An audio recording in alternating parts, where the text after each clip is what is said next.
Meron akong kakaiba at bagong na-discover na puzzle box. Kasi itong puzzle box na to, gawa siya sa Lego. Yes, it's made of 1,421 Lego pieces, no? Para mabutong puzzle box na to. And sobrang daming pieces niya, almost 1 kilo yata yung timbang niya. And what you can see now, ina-assemble natin siya. May konting assembly lang na required for aesthetic purposes, but the puzzle itself is solvable na agad right there and then. So, if you would notice, if you're quite familiar with this, this is inspired from the Legend of Zelda na video game.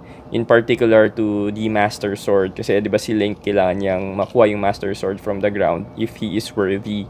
So, eto, some of the details na kinakabit natin. You have the grass, some weed, and yung mga shrubs, di ba? May flowers.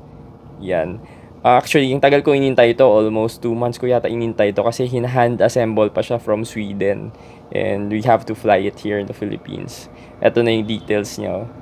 Tapos sa side, meron pang crack wall. You have the dungeon. Tapos ito yung Triforce. And you have to take it out. At ito na yung puzzle box in all angles.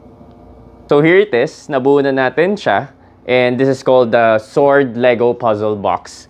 And figure out natin kung paano natin siya bubuksan later on. And we'll share it with you. Yun lang.